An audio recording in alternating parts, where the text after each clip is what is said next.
दिल्ली से सटे दादरी गांव में गौमांस खाने पर हुई अखलाक की हत्या ने देश का माहौल बदल दिया है। महज 3 हफ्ते पहले हुई इस घटना के बाद से गोरक्षा की मांग ने जोर पकड़ लिया है। भारत के 29 राज्यों में से 24 राज्यों में गोहत्या पर पाबंदी है, लेकिन ये भी सच है कि गायों की तस्करी का गैर कानूनी धंधा लगातार जारी है। आपका अपना चैनल एबीपी न्यूज आज कर रहा है गायों की तस्करी की सबसे बड़ी पड़ताल।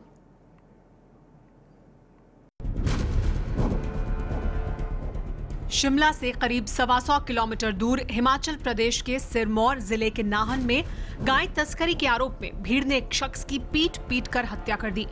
पुलिस के मुताबिक 4 गाय तस्कर ट्रक में गायों को पंजाब से यूपी के सहारनपुर ले जा रहे थे। हिमाचल प्रदेश के नाहन में लोगों को जब गाय तस्करी की जानकारी मिली तो भीड़ ने ट्रक को घेर लिया और ट्रक में मौजूद लोगों की पिटाई कर दी। भीड़ की पिटाई में नौमान नाम के आरोपी की मौत हो गई।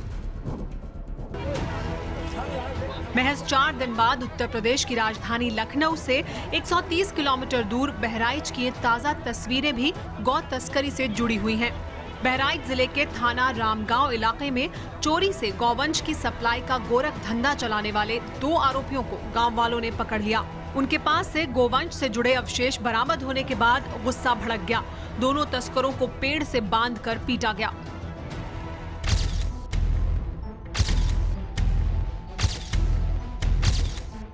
आज आपके चैनल एबीपी न्यूज ने लगातार बढ़ती इन घटनाओं के बाद गायों की तस्करी पर की है सबसे बड़ी पड़ताल। सबसे पहले आपको बता दें कि गोवंश आखिर है क्या। गाय और उसके जैसे चौपाए जिनमें भैंस और बैल शामिल हैं, गोवंश कहे जाते हैं। आपको ये भी बता दें कि देश के 29 में से 24 राज्यों में गोवध पर पाबंदी है, लेकिन उसके बावजूद अगर भारत सरकार के आंकड़ों की बात करें तो साल 2014-15 में करीब 17 लाख गोवंश से जुड़े जानवरों को तस्करी के जरिए बांग्लादेश पहुंचा दिया गया। अगर इसमें बकरियों को भी जोड़ दिया जाए तो इस साल 1 अप्रैल तक 21 लाख से ज्यादा चौपायों को बांग्लादेश पहुंचाया गया। लेकिन सिर्फ भारत और बांग्लादेश सीमा ही नहीं, भारत के राज्यों की सीमाओं पर भी हो रही है गोवंश यानी गाय, भैंसों और बैलों की तस्करी। एबीपी न्यूज ने गाय की तस्करी के उस गोल्डन रूट की पड़ताल की है जिससे होती है राजस्थान और हरियाणा के बीच गायों की तस्करी। आंकड़े बताते हैं कि साल 2014 में राजस्थान के रामगढ़ इलाके में गायों की तस्करी के करीब 180 मामले दर्ज हुए थे, लेकिन इस साल यानी साल 2015 के 7 महीनों में ही 130 मामले दर्ज हो चुके हैं। यही नहीं, हरियाणा में पिछले साल 6 जिलों में करीब 20,000 गायों को तस्करों के चंगुल से छुड़ाया गया है। ऐसे में आज आप अपने चैनल एबीपी न्यूज पर गोल्डन रूट से होने वाली गायों की तस्करी की पूरी कहानी देखेंगे और हम आपको बताएंगे कि कानून की आंखों में धूल झोंकने के लिए गोवंश तस्कर गायों को पार करवाने के लिए क्या-क्या हथकंडे अपना रहे हैं। एबीपी न्यूज ने देश में गायों की रक्षा को लेकर लगातार उठ रही आवाजों के बीच ये पड़ताल करने की कोशिश की है कि आखिर गायों की तस्करी कैसे होती है और कड़े कानूनों के बावजूद रुक क्यों नहीं पाती। गोवंश की तस्करी की इस पड़ताल में सबसे पहले आपको लिए चलते हैं राजस्थान के उस इलाके में जिसकी सीमा हरियाणा से सटी हुई है और जिस सीमा से बड़े पैमाने पर होती है गायों और गोवंश की तस्करी। पिछले कुछ दिनों से गोवंश और गोमांस को लेकर तस्करों ने अपनी गतिविधियां कम कर दी हैं, लेकिन राजस्थान पुलिस के आंकड़े बताते हैं कि तस्करों के हौसले कितने बुलंद हैं।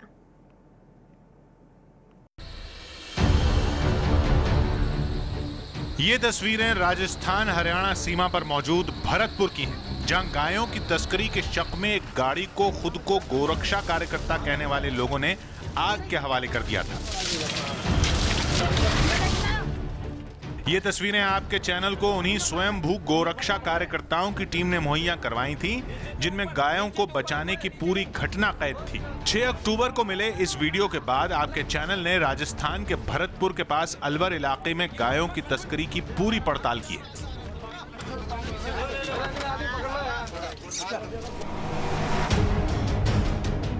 देश के 2 राज्यों राजस्थान और हरियाणा की सीमा का ये इलाका देखिए।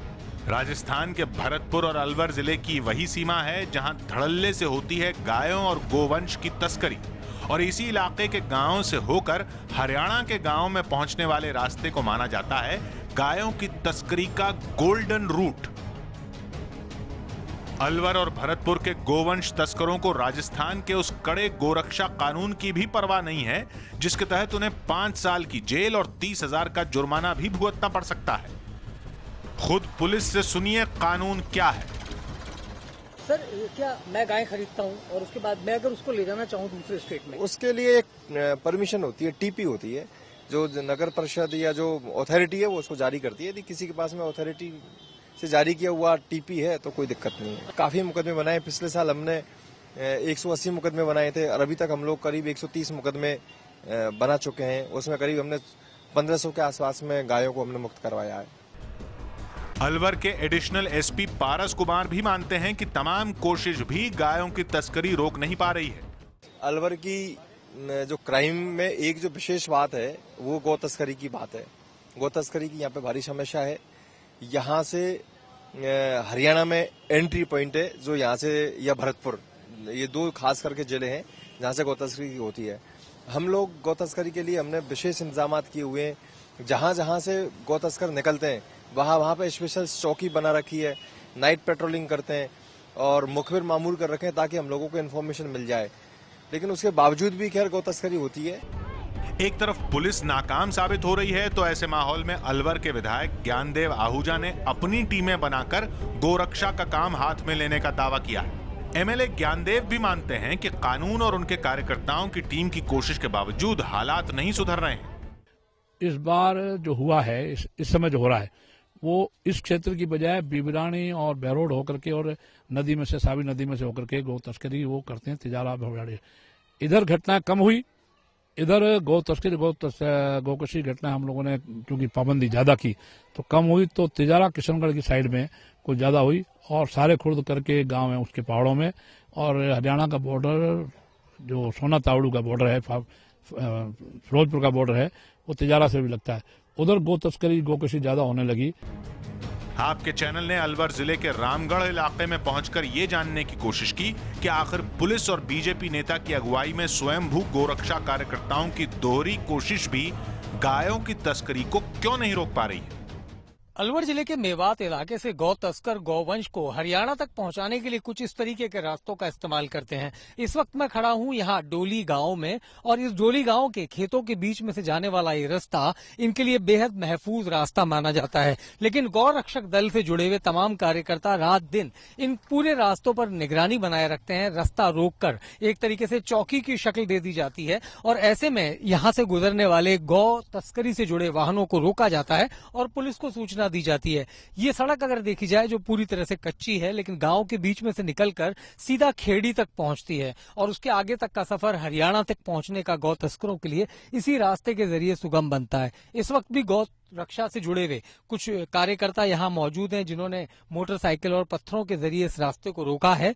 उनकी सूचना इस तरीके की होती है कि गौ तस्कर अपना वाहन लेकर गांवों के बीच में से निकल रहे हैं और उन्हें रोकने का काम ये तमाम लोग करते हैं। स्वयंभू गोरक्षा कार्यकर्ताओं ने 10-10 लोगों की टीम बनाकर गाय तस्करों को पकड़ने के लिए मोर्चाबंदी करनी शुरू की तो तस्करों ने भी अपने तौर तरीके बदल लिए हैं। जरा गोरक्षा के लिए नाकाबंदी करने वाले उन स्वयंभू कार्यकर्ताओं से ही जानते हैं कि कैसे हो रही है गोल्डन रूट के इस हिस्से यानी अलवर में गायों की तस्करी। तस्कर ये अपना रखे हैं कि इनका वो चमड़ा होता है इतना महंगा बिकता है, परे जाके 500 रुपए में गाय खरीद लाते हैं। 500 में फिर उनका वो डेवलपमेंट करते हैं। ये बिकाऊ उनका हड्डियां अस्थियां हैं, हड्डियां हैं और बाकी चमड़ा है, मांस है। भाई साहब क्या है, पीछे मुखबिर होते हैं, हमारे कार्यकर्ता ही होते हैं और वो सूचना देते हैं हमें।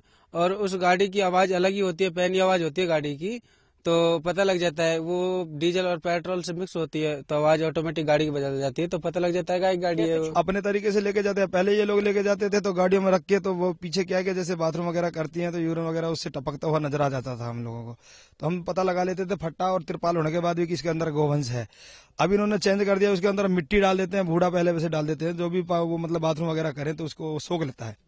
उसके बाद ये नीचे गौवंश रखते हैं, फिर फट्टे लगाते हैं, फिर उसको डबल डेकर बना के उसके ऊपर फिर गाय रखते हैं। उसके बाद ये ऊपर क्या करते हैं कि फट्टा लगा के और पूरा बंद करके उसके ऊपर से केले के पत्ते वगैरह जो लगा देते हैं पूरा फैला के ऐसे, और आगे पीछे गुंजे थोड़े लगा देते हैं, मतलब 10-20 केला लटका देते हैं। तो सामने वाले को ना तो पुलिस को भी शक होता है, ना किसी को गोरक्षक को शक हो पाता है कि वो लगता है दूर से पता लगता है कि ये केले की गाड़ी आ रही है, तो उसको रोकना भी उचित नहीं समझता कोई भी बंदा, तो इस तरह से लेके जाते हैं। स्वयंभू गोरक्षा कार्यकर्ताओं के मुताबिक तस्करी के नए तरीकों के अलावा तस्करों की ओर से होने वाले हिंसक विरोध से भी जूझना पड़ रहा है। तस्कर पथराव से लेकर गोलियां चलाने से नहीं चूकते हैं। केवल उनके पत्थर होते हैं और जैसे हमारी गाड़ियां लगी हुई हैं, ये पहले ही देख लेते हैं कि इनकी गाड़ियां लगी हुई हैं, तो पीछे से ये पथराव चालू कर देते हैं, तो हमको बिल्कुल शक हो जाता है कि ये इसमें गायक हैं। तो जैसे हम साइडों में खड़े रहते हैं तो हमारे भी पथराव चालू हो जाते हैं। अब कई बार ये क्या करते हैं कि ऐसा संघर्ष होता रहता है कि ये आगे 2 गाड़ियां हैं, बाइक है, उसके पीछे बिलोरो है, बिलोरो में 8-10 उनके बंदे होते हैं लैस हथियारों से, उनके पीछे 2-3 गाड़ी एक साथ लाइन में होती हैं। कोई भी मिलता है तो वो संघर्ष करते हुए उनको गाड़ियों को पार लेके निकल जाते हैं।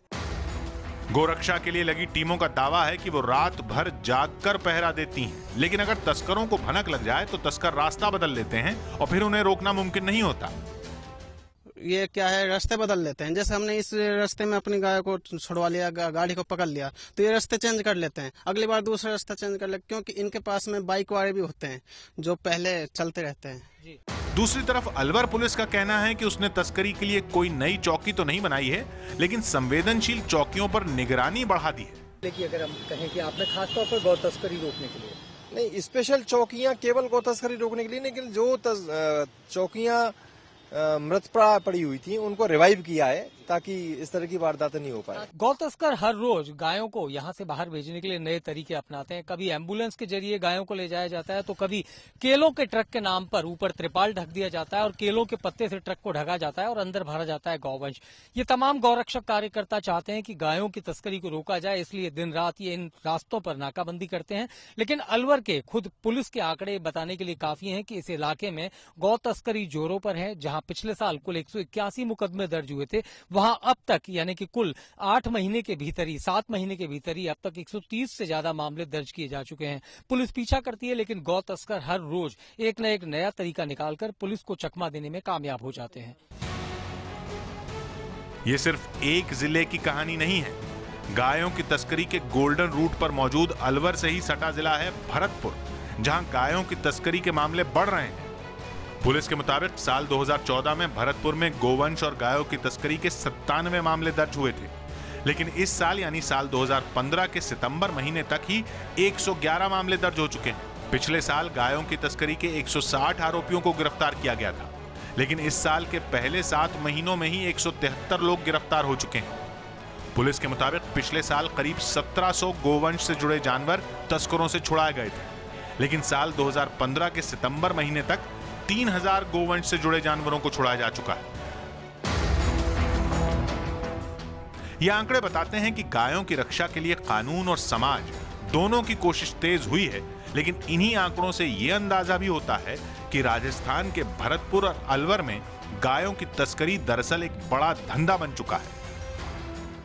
हरियाणा में गौ तस्करी पर बैन है, पुलिस भी गायों को बचाने में जुटी है, लेकिन इसके बावजूद गौ तस्करी जारी है। गायों की तस्करी का ये कारोबार कैसे फल फूल रहा है, इसकी पड़ताल करने के लिए आपका चैनल एबीपी न्यूज पहुंचा गुड़गांव। यहां एबीपी न्यूज की मुलाकात स्वयंभू गोरक्षा दल से हुई, जो कानून हाथ में लेकर गायों की रक्षा में लगा है। आखिर कड़े कानून के बाद भी हरियाणा में गायों की तस्करी पर लगाम क्यों नहीं लग पा रही है, देखिए इस रिपोर्ट में। घास की गाड़ी पकड़ी है, आई मिट्टी का मार, आई मिट्टी में कंपनी का मार।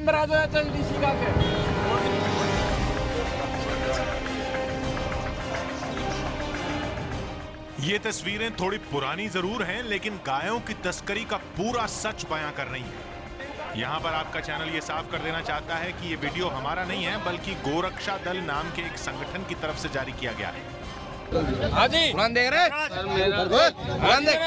की गाड़ी पकड़ी है, आई मिट्टी का मार, आई मिट्टी में कंपनी का मार। दिल्ली के पास गुड़गांव में लोग जिस शख्स को घेरे हुए हैं, उसे गो तस्करी के आरोप में पकड़ा गया। नेशनल हाईवे 8 पर हर वक्त तैनात रहने का दावा करने वाले गोरक्षा दल के लोगों को जब एक ट्रक में कुछ जानवरों के होने का शक हुआ, तो उन्होंने ट्रक ड्राइवर को दबोच लिया। गोरक्षा दल की तरफ से जारी इस वीडियो में साफ दिख रहा है कि किस तरह लोग आरोपी को धमका रहे हैं। ये वीडियो किस तारीख का है, ये गोरक्षा दल ने नहीं बताया।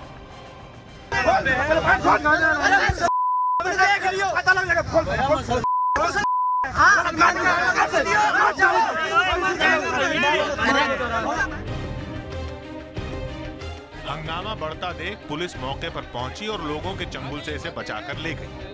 आपको गोरक्षा दल की तरफ से जारी की गई वो तस्वीरें भी दिखाते हैं जो गायों के साथ क्रूरता की कहानी खुद बता रही।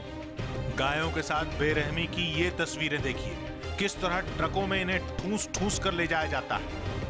गोरक्षा दल के लोगों का दावा है कि कई बार तो इन्हें बेहोशी की हालत में बोरियों में भरकर गाड़ियों में भर दिया जाता है। गोरक्षा के लिए मुहिम चलाने वाले धर्मेंद्र यादव ने आपके चैनल को जो बताया वो काफी चौंकाने वाला है। धर्मेंद्र यादव के मुताबिक पिछले 3 से 4 महीनों में इन्होंने खुद 150 से 200 गाड़ियों को गाय ले जाते हुए पकड़ा है। मात्र 10 दिन पहले मैंने 2 गाड़ियाँ, एक गाड़ी शाम को एक गाड़ी सुबह पकड़ी, जिनमें 55 गाय थी और उन गायों को इस तरह से डाला हुआ था जैसे कि वो एक निर्जीव प्राणी हो या कोई आटे की बोरी बांध कर डाली हो।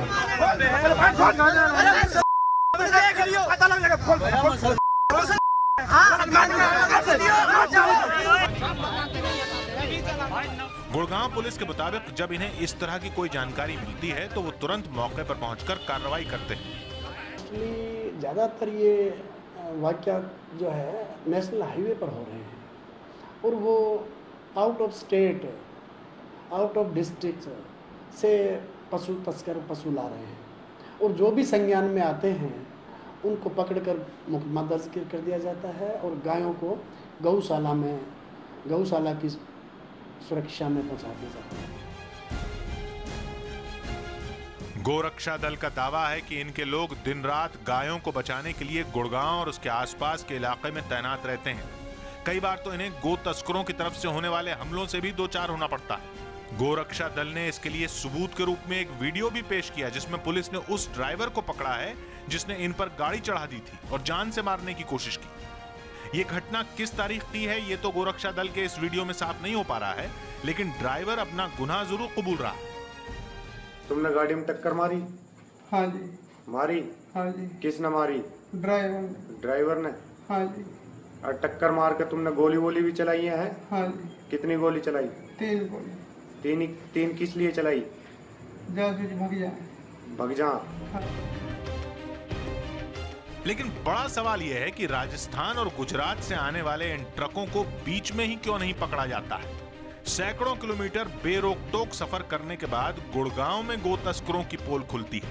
क्या इसमें पुलिस प्रशासन की कोई मिली भगत है? गायों की रक्षा में लगे धर्मेंद्र यादव के मुताबिक ये सारा खेल पुलिस से सेटिंग के बिना चल ही नहीं सकता। कहीं मिली भगत तो है प्रशासन की कि कोटा राजस्थान से भर के गाड़ी चलती है और हमारे गुड़गांव में आकर पकड़ी जाती है। क्या इस बीच में पुलिस थाने, चौकियां या नाके नहीं पड़ते? मगर भ्रष्ट तंत्र है, पूरी तरह बिका हुआ है। मैं तो खुले तौर पर कहूँगा। धर्मेंद्र यादव के इन आरोपों की पड़ताल के लिए आपका चैनल गुड़गांव के एसपी हवा सिंह के पास पहुंचा। उन्होंने गो तस्करी की बात जरूर कही, लेकिन पुलिस की भूमिका से साफ इनकार किया। गुड़गांव पुलिस के मुताबिक उसने लोगों से भी अपील कर रखी है कि अगर गो तस्करी के बारे में उन्हें पता चलता है तो पुलिस को जरूर बताएं ताकि गायों को बचाया जा सके। लोगों को जागरूक किया जाता है। सबसे पहले तो जागरूकता अभियान समय समय पर चलते रहते हैं। पुलिस की टीम्स स्पेशल भी बनाई हुई है और थाना जात में भी स्पेशलिटेड टीम बनाई हुई है और एक्स्ट्रा जरूरत पड़ती है तो फोर्स तैयार है। की गाड़ी पकड़ी है, आई एमटी का मार, आई एमटी में कंपनी का मार।